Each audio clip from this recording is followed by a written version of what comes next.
Número 5. La Tierra no es un planeta. Claro que sí, la Tierra no es un planeta. O mejor, vamos a decirlo así. El planeta Tierra no es un planeta. ¿Queda claro, no? Pues resulta que, siendo muy estricto con la definición de planeta, hay quien lo pone en duda.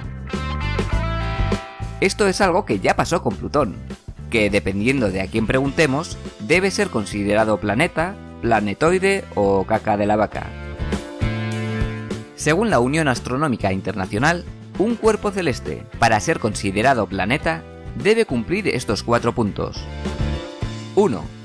Tiene que orbitar alrededor de una estrella o remanente de ella.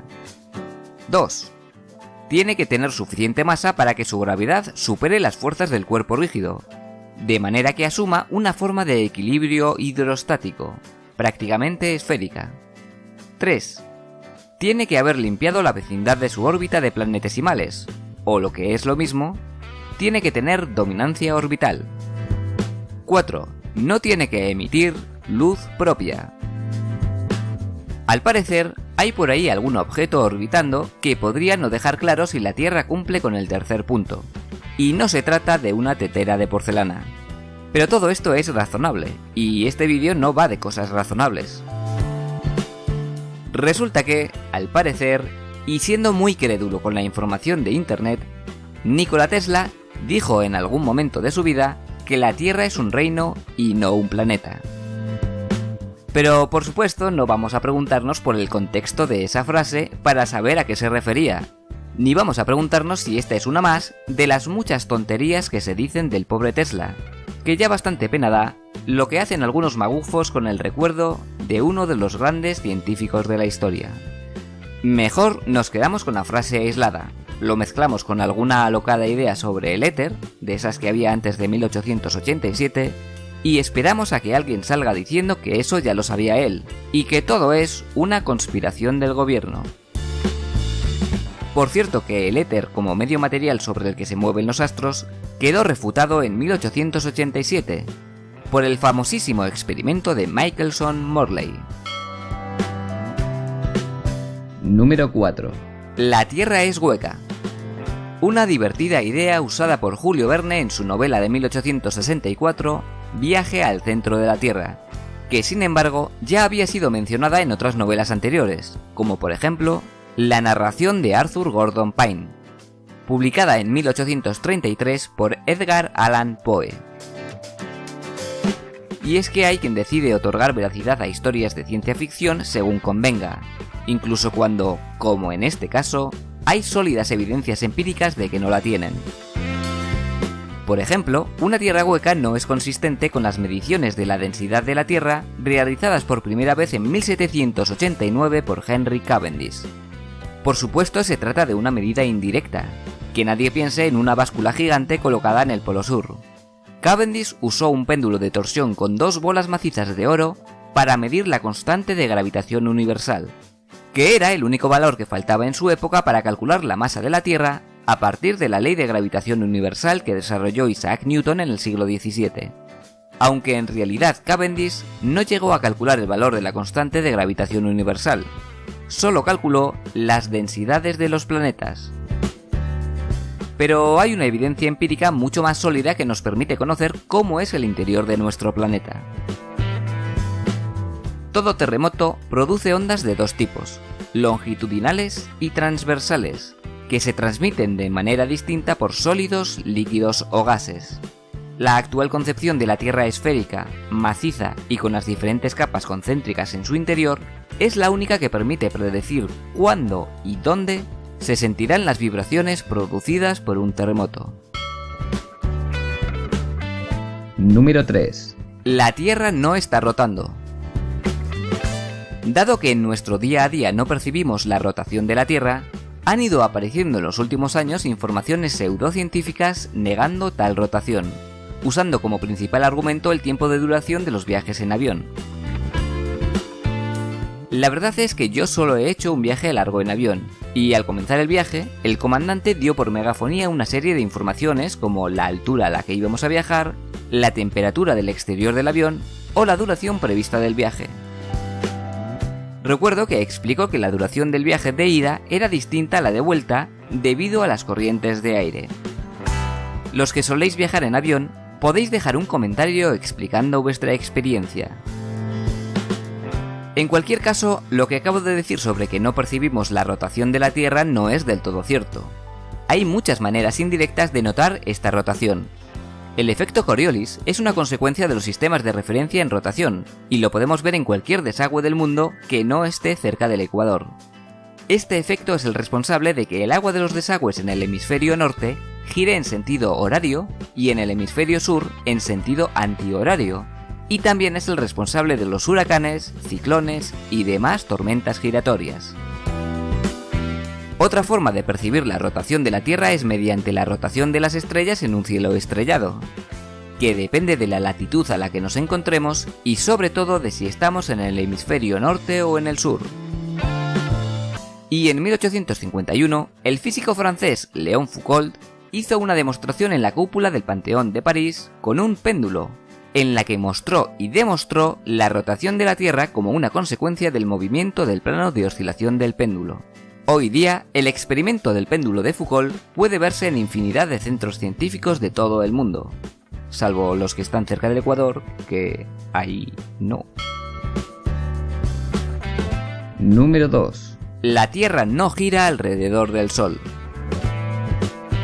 En 1633, Galileo Galilei fue obligado a jurar de rodillas, y por segunda vez, frente a la misma Inquisición que años atrás había quemado vivo a Giordano Bruno, que el sistema copernicano que defendía y enseñaba era una mera hipótesis matemática. Voy a poner un vídeo que hice hace tiempo sobre Galileo y que ya no está disponible en mi canal principal. El 15 de febrero de 1564, en Pisa, Italia, nació Galileo Galilei, y 77 años más tarde, el 8 de enero de 1642, en Florencia, también Italia, murió, tras revolucionar toda la ciencia. Galileo Galilei es uno de los mayores exponentes del Renacimiento y seguramente la figura más importante de la revolución científica. En un momento en que la concepción del universo había quedado ligada a la vida política de las altas esferas, Galileo impuso la concepción coperniciana del sistema solar sobre las ideas de Aristóteles, mediante la fuerza irrefutable de la observación. Las ideas de Galileo iban, por tanto, mucho más allá de los enormes avances científicos que se le atribuyen. Iban directamente a la raíz del propio conocimiento humano, atacando frontalmente al criterio de autoridad. Las cosas dejaron de ser ciertas o falsas dependiendo de quién las dijera o en qué libro estuvieran escritas. La experimentación quedaba por encima. Puede por tanto decirse que Galileo es el padre del actual método científico. Galileo nació en la ciudad de Pisa, en cuya universidad estudió medicina, filosofía y matemáticas, aunque sus intereses se desviaron rápidamente hacia esta última disciplina. Fue en la Catedral de Pisa, cuando aún era un estudiante, que hizo su primer descubrimiento al observar el bamboleo de la lámpara que acababa de ser encendida. Utilizando como cronómetro su propio pulso, comprobó cómo el periodo de oxidación de un péndulo es una constante. Por esa misma época, inventó una balanza hidrostática y escribió un tratado sobre el peso específico de los cuerpos.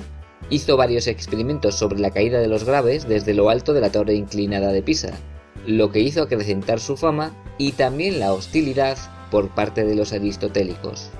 En 1609 construyó su primer telescopio, habiendo recibido solo unas pocas ideas sobre su principio de funcionamiento, gracias al cual hizo importantes descubrimientos astronómicos y pudo desmentir parte del modelo celeste de Aristóteles. En 1616 tuvo que comparecer ante la Inquisición, siendo obligado a prometer no enseñar o defender sus ideas. Durante años enseñó las ideas de Aristóteles, que consideraba falsas, mientras seguía desarrollando las ideas propias, mucho más cercanas a las de Copérnico, y en 1632 rompió su promesa al publicar un libro en el que, además, el Papa Urbano VIII creyó ver una ofensa velada hacia su persona. Al año siguiente, a pesar de su avanzada edad y de su delicada salud, tuvo que comparecer por segunda vez ante la Inquisición, que le obligó a retractarse bajo pena de ser quemado en la hoguera, afirmando, entre otras cosas, que la Tierra estaba inmóvil en el centro del universo. Galileo juró lo que se le pidió, pero, según escribió su biógrafo, al terminar de leer el discurso dijo en voz baja: «Eppur si muove», y sin embargo se mueve. Número 1. La Tierra es plana. Hacia el siglo II a.C., Eratóstenes midió el radio de la Tierra con una precisión sorprendente para la época. El 8 de septiembre de 1522, Juan Sebastián Elcano culminó un viaje de 3 años menos 12 días alrededor de la Tierra, en una expedición que comenzó siendo de 5 naves y 237 marinos, inicialmente capitaneada por Magallanes, de la que solo sobrevivió una nave, la nao Victoria, y 17 hombres. En 1977, 11 años antes de la primera versión del editor de imágenes Photoshop, las dos sondas Voyager partieron de la Tierra hacia los confines del Sistema Solar, captando numerosas imágenes de la Tierra. Y en el año 2018, Pedro Duque, el primer astronauta español, ha sido nombrado Ministro de Ciencia, Innovación y Universidades. Si alguno de los que estáis viendo este vídeo quiere seguir creyendo que la Tierra es plana, o que está hueca, o que está inmóvil en el centro del universo, que lo crea. Ahora bien, quien para defender sus creencias necesita mentir, mejor sería que replanteara sus creencias.